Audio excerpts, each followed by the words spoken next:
Salut à tous, on est très heureux de vous retrouver pour ce premier épisode de la quotidienne ici pour ces championnats de France à Chartres. Et hier, on a déjà vécu une super première journée, Ganesh. Une journée exceptionnelle. On a une Charlotte Bonnet avec un plaisir retrouvé qui s'est imposée sur le 50 mètres brasse et sur le 200 mètres 4 nages. On a un 400 mètres crawl messieurs qui a tenu toutes ses promesses et qui nous a même étonné avec un Logan Fontaine qui a fait un temps à 1 centième des 3,39. Et puis le 200 mètres, le dos qui a respecté ses promesses. Le 200 mètres avec Mewen Tomac qui s'impose en patron et Marie-Ambre Molu, la reine du 50 mètres dos.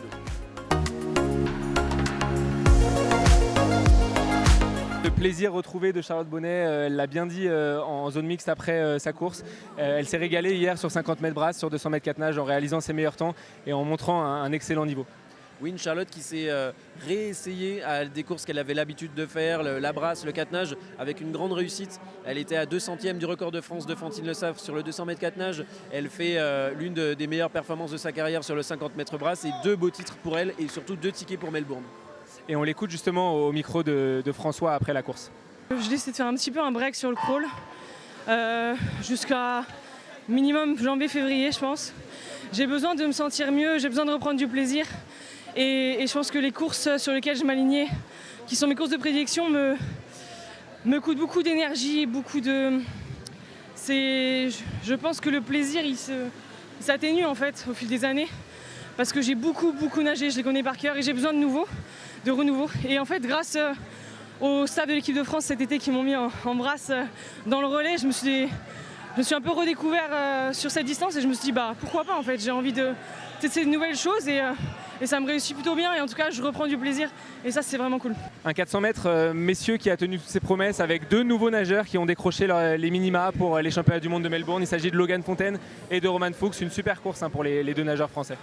Oui, 2 nageurs qui explosent leur meilleur chrono et qui font des temps vraiment très intéressants. Moins de 3,42 pour ces 2 nageurs et même 3,40,00 pour Logan Fontaine. C'est hallucinant et ça promet de belles choses pour leurs ambitions sur ce 400 mètres à Melbourne. Ouais, Logan Fontaine juste au-dessus des 3,39,99. On espère qu'il ira chercher cette performance du côté de Melbourne. Même malade, Mewen Tomac a réussi à s'imposer. On l'a entendu avec une toute petite voix en zone mixte. En tout cas, il a été le patron sur ce 200 mètres d'eau en remportant cette épreuve et en passant tout proche du record de France de Benjamin Stazulis. Oui, un tout petit peu plus qu'une minute 50. Un très beau chrono pour Mewen Tomac qui a devancé Johan assez largement et qui a fait des parties subaquatiques hyper performantes. Donc on a de grandes attentes aussi sur Mewen pour les prochains championnats du monde. Et justement, Mewen, on l'écoute avec sa voix un peu fragile, mais au micro de François après la course. Ouais, c'est vrai, je pensais pas être aussi proche que de ça du record de France.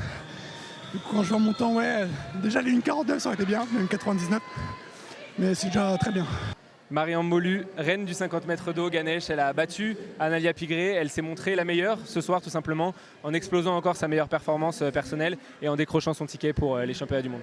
Oui, le duel au sommet a eu lieu et c'est encore une fois Marie-Ambre qui s'impose. Même si c'est vrai qu'Analia a remporté ce titre de championne d'Europe cet été, Marie-Ambre a réussi à venir toucher la plaque en première et à taper un très beau chrono. Effectivement, ça va nous amener de beaux duels dans les prochaines semaines, les prochaines confrontations et dès cette compétition avec le 100 mètres d'eau notamment dans quelques jours. En 2022, j'ai appris beaucoup de choses, surtout. Les performances n'étaient peut-être pas celles que je voulais, mais j'ai appris vraiment beaucoup de choses. Donc j'ai hâte de les remettre en œuvre sur cette année 2023. Merci de nous avoir suivis pour ce premier épisode de la quotidienne ici pour les championnats de France Petit Bassin de Chartres. On a vécu une super première journée, Ganesh, et on espère encore retrouver de belles finales. En tout cas, ce sera tout à l'heure sur les antennes de Sport en France. À tout à l'heure pour de super performances.